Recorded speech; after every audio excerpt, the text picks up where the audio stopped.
Esta es una historia que dejó 42 militares sin vida y 21 secuestrados. Y pasaba por encima de sus compañeros. Se lanzó a la quebrada, dice que en la quebrada estaban flotando. Y sin municiones, a horas de la madrugada, empezaron a huir. Las manos estaban llenas de... La batalla de Tamborales, sucedida el 14 de agosto de 1998, narrada por el sargento Bernal. Fue una noche de terror. Más de 40 soldados heridos. Esa noche se escuchaban los gritos por todo lado. Los soldados pedían auxilio, pero no se podía proporcionar asistencia médica en medio de ese feroz combate.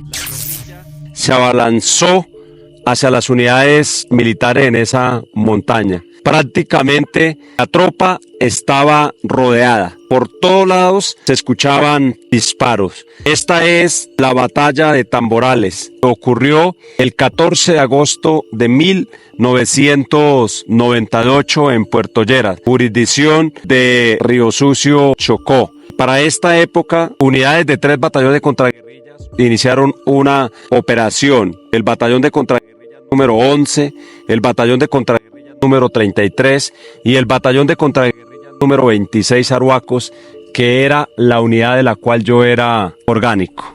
La tropa empezó a meterse en la profundidad de la selva chocuana. Esa selva es muy densa, escasamente pasan los rayos del sol así en el día por entre medio de las ramas de los árboles. La tropa avanzó hasta llegar a un punto de la selva donde por un lado pasaba como un riachuelo, un caño, una quebrada. Se escuchaban los ruidos de esa cañada. En esta parte era un plan. Sobre ese plan empezaron a pernotar las compañías de los 3 batallones que iban ahí. Llegó la noche y todo parecía normal. Se colocaron los centinelas. La noche estaba tan oscura que se colocaban cuerdas de un punto hasta donde era el punto de centinela. Esa cuerdita se utilizaba en la noche para que el centinela se fuera a través de esa cuerda, llegara al puesto y no se perdiera, porque en la noche no se veía absolutamente nada. No se recuerda bien la hora, como a las 9, 10 de la noche, uno de los centinelas se perdió. No sé, al hacer el relevo del puesto, él se perdió y empezó a caminar. De repente el centinela llegó a un punto donde vio una sombra, alguien estaba sentado ahí. El centinela se acercó y se quedó observándolo. Él pensó que era un soldado que estaba prestando guardia. De pronto, él observó que esa persona estaba fumándose un cigarrillo y a él le pareció muy extraño. Él se acercó un poco más y de repente el centinela dice que el que estaba sentado tenía el fusil y tenía la trompetilla arriba. El soldado llegó sin hablarle, se apoyó en la trompetilla del rifle. Al tomar la trompetilla del rifle se percató que no era un fusil de un soldado, sino que era el fusil de un guerrillero. Porque los fusiles que nosotros teníamos en la época era fusil Galil 5.56, que la trompetilla es redonda. Y la trompetilla que él observa era una trompetilla puntiaguda de una K-47.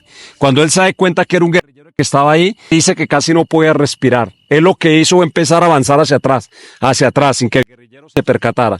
Él dice que cuando llegó a unos 10 metros desaseguró su rifle, se ocupó todo el proveedor en ráfaga hacia el guerrillero que estaba ahí y empezó a correr hacia donde estaba la tropa. Ahí se desató ese combate, porque ahí la tropa quedó detectada. Ahí estaba el 5º frente de las FARC.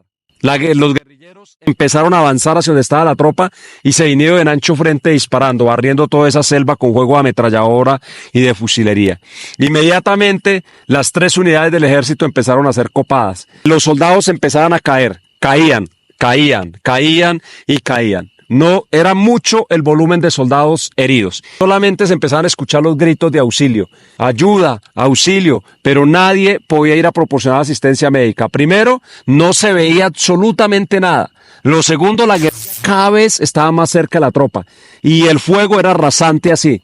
¿Qué hizo la tropa? La tropa empezó a retroceder. Cuando ya habían tantos soldados heridos que realmente era imposible sostener ese combate, lo que hizo la tropa fue empezar a retroceder, y la guerrilla empezó a ganar ese espacio. Incluso la guerrilla ocupó el lugar donde estaban los cambuches. Todo eso lo tomó la guerrilla. Ahí quedaron los heridos, los muertos quedó todo ahí.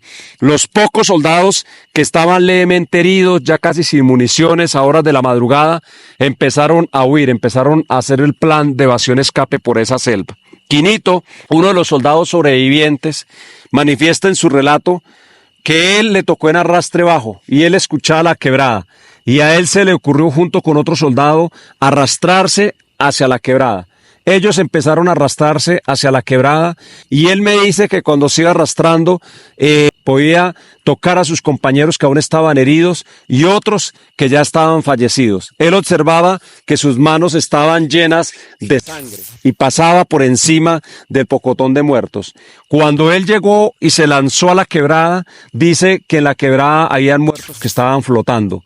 Él, para poder salvarse, pues, se botó por toda la quebrada y empezó a bajar. Dice que también observó los cadáveres de muchos guerrilleros que han caído ahí en esa quebrada, porque ahí la tropa trató de defenderse y cuando la guerrilla se abalanzó a pasar esa quebrada, ahí quedaron muchos guerrilleros.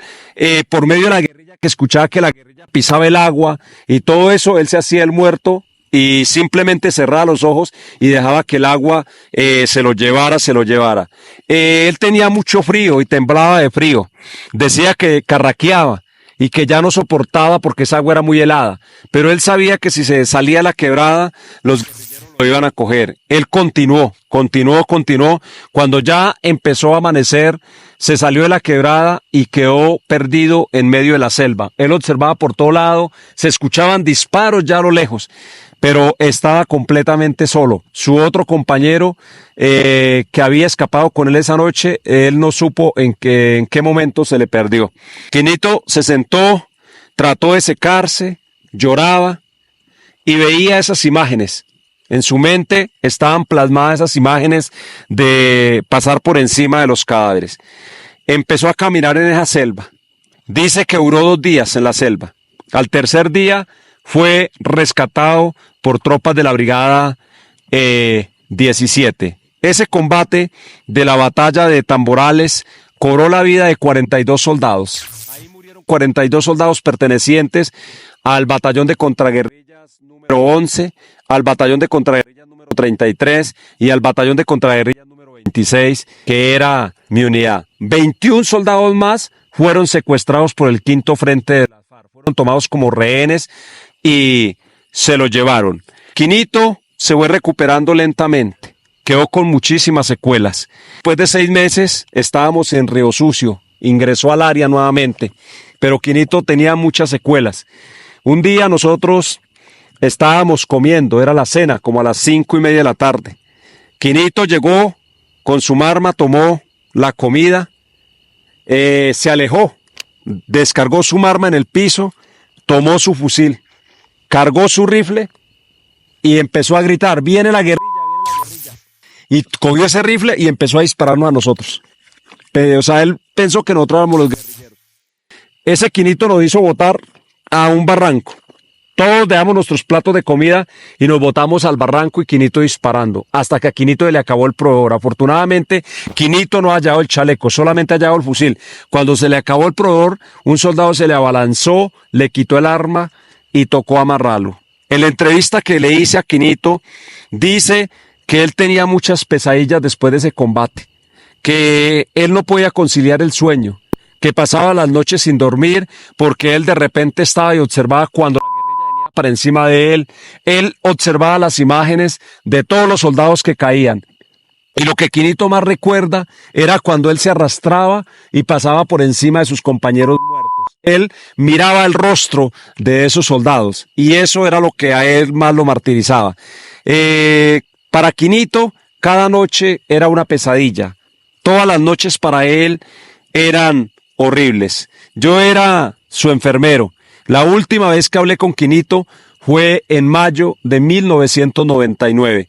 El último recuerdo de Quinito fue cuando lo embarcamos en un helicóptero dopado y amarrado, lo sacaron a la brigada 17. Posteriormente Quinito terminó en Bogotá en una clínica de reposo. No he vuelto a saber nada más de Quinito porque en el año 2000 salí trasladado de la brigada 17 para el batallón Pichincha y no volví a tener ningún contacto de Quinito. Esta es la historia de uno de los combates más sangrientos que libró el ejército en jurisdicción de Urabá, del cual hizo parte mi unidad, y Quinito, que fue un soldado sobreviviente. Tuve la oportunidad de patrullar con ellos, de compartir con ellos más de dos años, de sobrevivir también, y esos soldados a mí también me salvaron la vida. Gracias a ellos pude regresar a casa. Esta historia va en homenaje a las 42 víctimas de la batalla de Tamborales. Que Dios los tenga en su santa gloria, porque este es el enorme sacrificio que han hecho miles de nuestros soldados con ese anhelado sueño de buscar la paz para sus regiones y para sus familias.